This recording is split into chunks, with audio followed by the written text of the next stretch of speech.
नमस्कार मित्रों, desire point channel के इस नए वीडियो लेक्चर में मैं हूं अमित दुबे। और आज के इस वीडियो लेक्चर में हम क्लास 12th की फिजिक्स का फर्स्ट चैप्टर कर रहे हैं, जिसमें आज हम अध्ययन करेंगे एक समान विद्युत क्षेत्र में द्विध्रुव पर बल आघूर्ण। बल आघूर्ण मुख्य रूप से कक्षा 11 का टॉपिक है, लेकिन हम पूरा प्रयास करेंगे कि आपको यह वीडियो बहुत आसानी से समझ में आ जाए। तो वीडियो शुरू करने से पहले मैं आपसे प्रॉमिस करता हूं कि यह वीडियो बहुत ज़्यादा लॉजिकल और बहुत ज़्यादा इजी होगा, और जब यह वीडियो ख़त्म होगा तब आपके लिए ये टॉपिक धुआं होने वाला है, यानी बहुत ज़्यादा आसान होने वाला है। तो सबसे पहले हमें आवश्यकता पड़ने वाली है एक द्विध्रुव की। तो हम सबसे पहले एक द्विध्रुव बना लेते हैं। जैसे द्विध्रुव क्या होता है भाई, कि एक पॉइंट पर उसके माइनस क्यू और एक पॉइंट पर प्लस क्यू रखा हुआ हो। सामान्य सी बात होती है कि जब दो समान परिणाम व विपरीत प्रकृति वाले आवेशों को एक दूसरे से अल्प दूरी पर रख दिया जाता है, तो इस निकाय को, इस सिस्टम को विद्युत द्विध्रुव कहते हैं। और इन दोनों के बीच की दूरी क्या है भाई, हमारा 2l। अब ये बात तो सब समझ में आती है कि हमने भाई विद्युत द्विध्रुव बना लिया। अब हमें आवश्यकता है एक समान विद्युत क्षेत्र की। तो हम मान लेते हैं कि ये रेड वाली लाइन हमारा विद्युत क्षेत्र है। इसे आप पटरी से बनाएंगे तो सीधा बनेगा, ठीक है, अच्छे से इसे बनाना है। ये वाला हमारा विद्युत क्षेत्र रेखाएं हैं। अब देखिए विद्युत क्षेत्र की दिशा किस तरफ है, इस तरफ। हमेशा एक बात ध्यान रखिए कि विद्युत क्षेत्र की दिशा में ही जो प्लस वाला होता है, इसे एक आसान लैंग्वेज में समझिए, थोड़ा सा हार्ड हो जाएगा, आसान लैंग्वेज में समझिए। देखिए, अगर विद्युत क्षेत्र रेखाओं की दिशा इस तरफ है, तो जाहिर सी बात है कि इस तरफ कोई बड़ा सा प्लस क्यू आवेश रखा होगा ना, और इस तरफ ये आप केवल अपने मन में मानेंगे, आपको बाहर नहीं लिखना है ये सब चीज़ें। और इस तरफ कोई माइनस क्यू आवेश बड़ा सा रखा होगा, यानी इस प्लस वाले से विद्युत क्षेत्र रेखाएं निकलकर इस माइनस वाले में प्रवेश कर रही होंगी। सामान्य सी बात है, मैं मान के चल रहा हूँ कि आपने विद्युत क्षेत्र रेखाओं का, यानी हमारे पिछले वीडियो में विद्युत क्षेत्र रेखाओं का अध्ययन किया है। तो आप सभी को ये बात पता होनी चाहिए कि विद्युत क्षेत्र रेखाएं प्लस से निकलकर माइनस की ओर जाती हैं। आसान बात है। तो जाहिर सी बात है कि ये विद्युत क्षेत्र रेखाएं, चूंकि इनकी दिशा इस तरफ है, इसका मतलब इधर कोई प्लस आवेश है, जिससे विद्युत क्षेत्र रेखाएं निकलकर इधर माइनस आवेश की ओर जा रही हैं। अच्छा, अब एक बात और ध्यान से समझिए, क्योंकि ये प्लस आवेश है और ये वाला माइनस है, और ये वाला प्लस है, ये वाला माइनस है। अगर ध्यान से देखें तो ये वाला प्लस जो है, ये वाला माइनस चाहेगा कि ये वाला प्लस घूम करके, यानी इसके पास आ जाए। यानी अगर ऐसे है तो घूम करके इसके पास इस तरह से आ जाए। और यही काम देखिए यहाँ पे भी हो रहा है, क्योंकि ये प्लस है और ये वाला माइनस, तो ये प्लस वाला भी इस माइनस वाले को अपने पास बुलाने का प्रयास कर रहा है। यानी ये सिस्टम, यानी ये इस तरह से द्विध्रुव है, और ये दोनों चाहते हैं कि ये घूम करके इस तरह से इनके पास आ जाए। क्योंकि बल लगाएंगे, हमने आकर्षण और प्रतिकर्षण बल का अध्ययन किया है कि विपरीत आवेश एक दूसरे को प्रतिकर्षित करते हैं, जबकि समान आवेश एक दूसरे को आकर्षित करते हैं। तो इतनी सी बात आसान है, समझ में आ गई। अब हम सबसे पहले कुछ विशेष बातों को लिख लेते हैं, पहले हम इसका वर्णन कर लेते हैं। तो हमने क्या लिखा कि हम पहले मानेंगे, ये जो चीज़ें हमने की है पहले हम इसको प्रदर्शित करेंगे। तो हमने कहा कि भाई माना कि एक विद्युत द्विध्रुव एक समान विद्युत क्षेत्र में इस प्रकार रखा गया है कि विद्युत क्षेत्र और द्विध्रुव के मध्य थीटा कोण बनता है। तो देखिए, ये विद्युत क्षेत्र रेखाएं हैं और ये द्विध्रुव है, और इनके बीच हम मान लेते हैं कि यहाँ पर बन रहा है कोण थीटा। आसान बात है। दूसरी बात, अभी मैंने आपको बताया, एक बात आप ध्यान रखिए कि ये जो प्लस की विद्युत क्षेत्र की दिशा होगी वो सदैव विद्युत क्षेत्र रेखाओं की दिशा में ही होती है। इस बात को हमेशा याद रखिएगा। और वैसे याद रखना चाहें तो आप जान लीजिए कि इधर माइनस वाला है, तो जाहिर सी बात है ये प्रयास करेगा कि ये प्लस वाला आकर के इससे जुड़ जाए। तो यानी इसकी दिशा किस तरफ होगी, इस तरफ, और इसकी दिशा किस तरफ होगी, इस तरफ। ये प्लस वाला क्योंकि इधर है तो इसको भी लिखते हैं। तो इस बात को हम लिख सकते हैं कि द्विध्रुव के प्लस क्यू आवेश पर विद्युत क्षेत्र अपनी दिशा में बल लगाता है। ये आप देख सकते हैं कि विद्युत क्षेत्र की भी दिशा इस तरफ है, और इस वाले प्लस पर भी इसी तरफ, यानी इस माइनस वाले की वजह से इसी तरफ बल लग रहा है।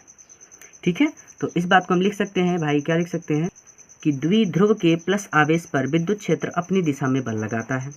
यानी इस चीज़ को अगर हमें लिखना हो तो ये होगा F प्लस क्यू, यानी F और प्लस क्यू पर, यानी प्लस क्यू आवेश पर लगने वाला बल, और ये बराबर होगा। देखिए अभी मैंने आपको पीछे वीडियो में, विद्युत क्षेत्र वाले वीडियो में हमने आपको पढ़ाया था कि E बराबर होता है F अपान क्यू के। तो अगर F निकाले तो F बराबर हो जाएगा, ये दोनों आपस में गुणा हो जाएंगी, ये हो जाएगा QE होगा। ये चीज़ आपको याद रखनी है, यहाँ पे मत लिखिएगा, ये मैंने आपको बताया है, ठीक है। तो हम इसको देखिए यहाँ पर भाई क्या है, एक आवेश है और दूसरी चीज़ विद्युत क्षेत्र है। तो हम इसको F को लिख सकते हैं कि F बराबर होगा EQ के। आसान बात है, सिंपल बात है, क्योंकि यहाँ पे आवेश भी है और विद्युत क्षेत्र भी है, ठीक है। अब देखिए माइनस वाला जो है ये ठीक इसके विपरीत दिशा में, यानी अगर विद्युत क्षेत्र रेखाओं की दिशा इस तरफ है तो माइनस वाले पे इस तरफ बल लगेगा। देखिए क्योंकि यहाँ पे प्लस है और ये प्लस चाहेगा कि ये माइनस जाके इससे चिपक जाए, तो प्रयास ये होगा कि ये इस तरफ बल लगाएगा, यानी विपरीत दिशा में। तो इसको लिख सकते हैं द्विध्रुव के माइनस क्यू आवेश पर विद्युत क्षेत्र अपने से विपरीत दिशा में बल लगाएगा। तो यहाँ पे जो बल है वो बल भी होगा F, लेकिन अब की बार माइनस क्यू वाला, और हम बराबर करके लिख देंगे EQ, ठीक है। ये बात सिंपल है, यही वाला EQ वही रहेगा, ठीक है। अब पूरा निष्कर्ष निकाल के हम दोनों चीज़ों को मिला के ऐसे लिख सकते हैं कि F प्लस क्यू यानी प्लस वाले आवेश पर लगने वाला बल तथा माइनस क्यू यानी माइनस वाले आवेश पर लगने वाले बल की दिशा एक दूसरे से विपरीत है। एक इधर जा रहा है तो दूसरा इधर जा रहा है, तथा इनकी क्रिया रेखा भी भिन्न है। क्रिया रेखा क्या होती है अभी बता रहा हूँ। अतः ये बल एक बल आघूर्ण उत्पन्न करेगा। बल आघूर्ण का मतलब होता है कि जैसे कोई सी वस्तु पर ऐसे बल लग जाए कि वो घूम जाए, तो इस तरह के बल को हम कहते हैं बल आघूर्ण। आघूर्ण, घूर्ण अर्थात घूमना, ठीक है, यानी कोई वस्तु घूम जाए तो इसका मतलब बल आघूर्ण है। अब देखिए क्रिया रेखा क्या होती है, जैसे कि ये वाला पॉइंट है और इसको हम ऐसे ऐसे टच करते हुए इधर बढ़ा दें, ये वाली चीज़, तो ये इस प्लस वाले क्यू की क्रिया रेखा होगी, और यही चीज़ अगर हम इधर कर दें तो ये माइनस वाले क्यू की क्रिया रेखा होगी, ठीक है। देखो बल की भी दिशा विपरीत थी, यानी ये वाला इधर बल लग रहा है और इनकी क्रिया रेखा भी क्या है, एक दूसरे से भिन्न है। अर्थात ये वाला इधर घूमना चाहता है और ये वाला इधर घूमना चाहता है। तो जाहिर सी बात है भाई कि ये ऐसे है और एक तरफ प्लस है, ये प्रयास करेंगे कि ऐसे घूम जाएं और इस तरह से सीधे सीधे में आ जाएं। तो ये देखो घूमना आ गया ना, अगर घूम गई कोई चीज़ तो इसका मतलब क्या है, ऐसा बल लगे कि वस्तु को घुमा दे, तो इसका मतलब होता है बल आघूर्ण। आसान बात है, आगे चलते हैं। तो अब सीधी सी बात कि भाई ये बल आघूर्ण क्या होता है, तो बल आघूर्ण के बराबर हम लिख सकते हैं, बल आघूर्ण बराबर होगा सबसे पहले तो उन दोनों यानी आवेशों के मध्य जो बल लग रहा है, यानी उसको कह सकते हैं, पहली बात तो ये जो बल लग रहा है वो बल, और उसके बाद गुणे क्या होगा, बलों की क्रिया रेखाओं की मध्य लंबवत दूरी, ठीक है। इतनी बात सिंपल है। अब बल आघूर्ण को हम प्रदर्शित करते हैं किससे, बल आघूर्ण को हम प्रदर्शित करते हैं टाउ से, इसे टाउ बोलते हैं। अब बराबर, अब बल, सबसे पहली बात बल उन दोनों के बीच, तो यहाँ पर देखिए एक तो प्लस वाले पे भी बल आया था और माइनस वाले पे भी बल आया था, तो आप दोनों में से कोई भी एक बल लिख दीजिए सीधा बल के स्थान पे। चूँकि ये बल ही है और ये भी बल ही है, तो हम बल के स्थान पे ये डायरेक्ट EQ लिख दे रहे हैं, ठीक है। बार बार अभी प्लस क्यू लिखेंगे फिर उसका मान ला के रखना पड़ेगा, तो डायरेक्ट हम EQ लिख दे सकते हैं। अच्छा, तो हम बल के स्थान पे लिख सकते हैं QE। तो भाई ये बल का तो काम हो गया।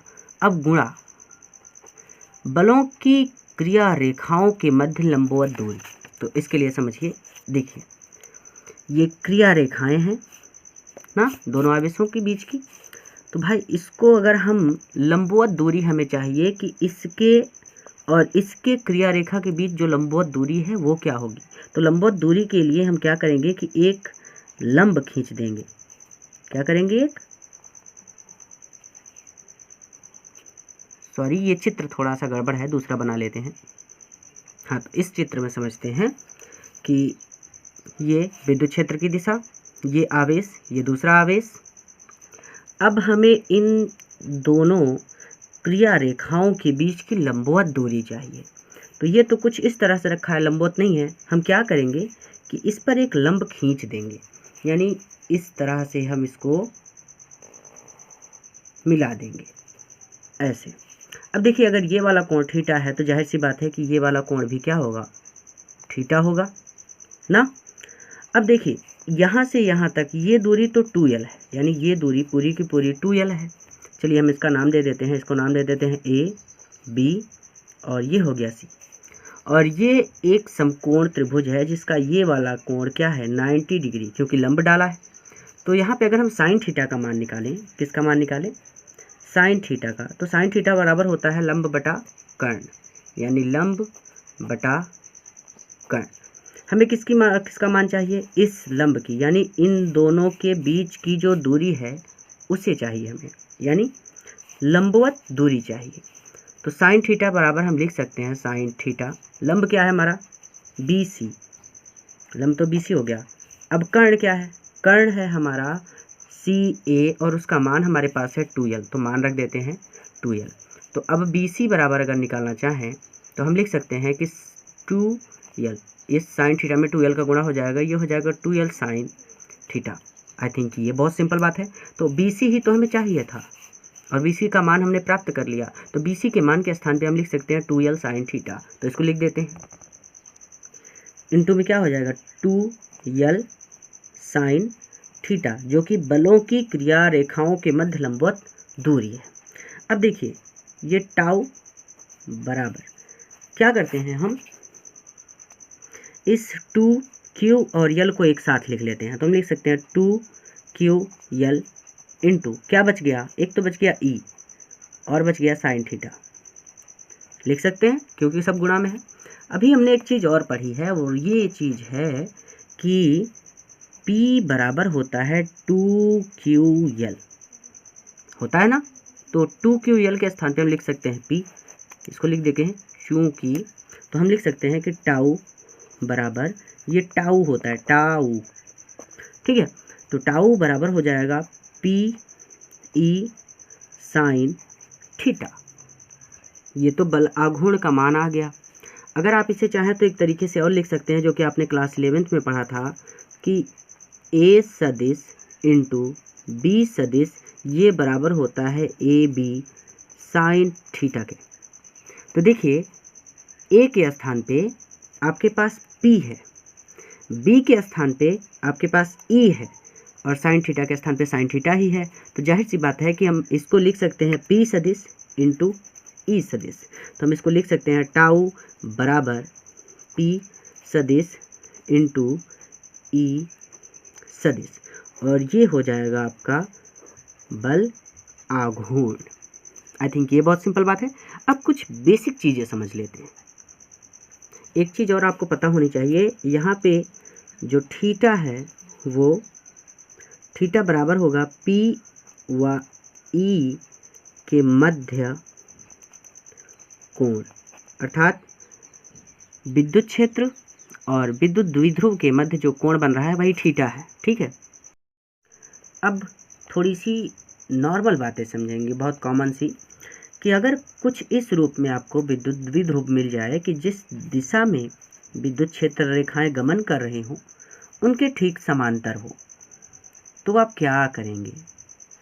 इस तरह से कुछ भी नहीं करना होता। पहली बात तो यहाँ पे अगर आप दिशा जानना चाहें तो विद्युत क्षेत्र यानी विद्युत द्विध्रुव की जो दिशा होती है वो माइनस से प्लस की ओर होती है। तो ये विद्युत द्विध्रुव की जो दिशा होगी ये P इस तरफ होगी। इसके ऊपर तीर बना दीजिएगा, ये दिशा प्रदर्शित कर रहा है, ठीक है। तो इसकी दिशा इस तरफ है, ठीक है, ये बात तो आसान है। अब सूत्र क्या होता है, ये होता है टाउ बराबर पी ई साइन थीटा। यहाँ पे एक बात देखिए, चूँकि जिस दिशा में ये रेखाएं गमन कर रही हैं ठीक उसी दिशा में ये भी है, अर्थात अगर ये विद्युत द्विध्रुव है तो ये हमारी ब्लू वाली पेन हमारा क्या है, विद्युत क्षेत्र की दिशा है। तो दोनों एक दूसरे के ऊपर हैं, तो ये बताइए कि इनके बीच कोण कितना बन रहा है। जाहिर सी बात है, थीटा बराबर कितना बनेगा, 0। तो ये टाउ का जो मान आएगा, पी और ई का मान तो भूल जाओ, क्योंकि साइन थीटा का मान कितना होता है, साइन 0 अंश का मान कितना होता है, 0 होता है। तो जाहिर सी बात है कि 0 से किसी भी बड़ी से बड़ी संख्या में गुणा करके वो 0 कर देगा, तो इसका मतलब ये हो जाएगा 0। तो ये जो टाउ बराबर 0 आ गया, इसका क्या मतलब हुआ, इसका मतलब बहुत आसान सा हुआ कि जब विद्युत क्षेत्र के समांतर हम विद्युत द्विध्रुव को रख देते हैं तो यहाँ पर यानी इस विद्युत द्विध्रुव पर कोई भी बल नहीं लगता है। ये बात आसान है, समझने वाली बात है भाई। ये इन दोनों के समांतर है, कोण 0 बन रहा है, तो जाहिर सी बात है इनके बीच कोई बल नहीं लगेगा, क्योंकि साइन थीटा साइन 0 अंश का मान 0, बात खत्म। अब दूसरी बात समझते हैं। दूसरी स्थिति देखिए कि विद्युत क्षेत्र रेखाओं की दिशा इस तरफ है और जो हमारा विद्युत द्विध्रुव है वो इसके समांतर रखा हुआ है, लेकिन स्थिति थोड़ी सी बदली हुई है। अब देखिए विद्युत क्षेत्र की दिशा, विद्युत द्विध्रुव की अगर दिशा देखें तो माइनस से प्लस की ओर होती है, यानी हम लिख सकते हैं कि P की दिशा होगी इस तरफ। टाउ बराबर होता है हमारे पास P E sine theta. Theta क्या होता है, इन दोनों के बीच यानी ई और पी के बीच बनने वाला कोण। तो देखिए अभी इस रूप में था जब पिछले वाले डेरिवेशन में, लेकिन अब ये पूरी स्थिति घूम करके ये ऐसे हो गया है, यानी पहले दिशा इस तरफ थी विद्युत द्विध्रुव की, अब दिशा इस तरफ है। तो ऐसी स्थिति में यहाँ पे जो थीटा बन रहा है, तो पहली बात तो ऐसे था तो 0 था, ऐसे घूमा 90 हो गया, और फिर ऐसे घूमा तो 90 दूना 180 हो गया, यानी थीटा का मान आ गया हमारे पास 180। तो हम टाउ बराबर लिख सकते हैं पी ई साइन 180, और साइन 180 का मान भी 0 होता है, तो फिर से टाउ बराबर आ जाएगा 0। फिर से वही बात आई कि इस स्थिति में भी टाउ का मान कितना आएगा, 0। इसका मतलब विद्युत क्षेत्र विद्युत द्विध्रुव पर कोई भी बल आरोपित नहीं करेगा। थर्ड स्टेप और ये लास्ट होगा कि भाई विद्युत क्षेत्र की दिशा इस तरफ और हमने विद्युत द्विध्रुव को ठीक इसके लंबवत रख दिया, यानी लंब के रूप में 90 डिग्री का कोण बनाते हुए। तो हमारे पास क्या होता है, टाउ बराबर पी ई साइन थीटा। अब देखिए थीटा कितना है, चूंकि किसी भी रेखा पर अगर हम लंब डालते हैं तो जो कोण बनता है वो 90 डिग्री का होता है। कहीं पर भी देख लीजिए ये 90 डिग्री का होगा। अब हमें दिशा देखने की आवश्यकता नहीं है, क्योंकि हम सीधा सीधा देख रहे हैं कि भाई ये भी इधर माइनस से प्लस की ओर यानी ऊपर की ओर दिशा होगी। अगर देखना चाहें तो वहाँ पर हमें जानना था कि 90 बन रहा है कि 180, इसलिए हमने आपको दिशा भी बता दी थी। यहाँ पर हमें कोई आवश्यकता नहीं है। तो साइन 90 अंश यानी थीटा बराबर कितना हो जाएगा, 90, और ये हमारे पास टाउ बराबर होगा पी ई साइन 90। आसान बात है। अब साइन 90 का मान कितना होता है, टाउ बराबर होता है साइन 90 का मान 1 होता है, और ये हो जाएगा हमारे पास पी ई। एक बात और याद रखनी है कि ये मैक्सिमम मान होता है, सबसे अधिकतम मान यही होता है जब लंबवत होता है विद्युत द्विध्रुव विद्युत क्षेत्र के। तो पूरा वीडियो देखने के लिए धन्यवाद। अपने मित्रों के साथ भी शेयर कीजिएगा। फिर से अगले वीडियो में मिलेंगे।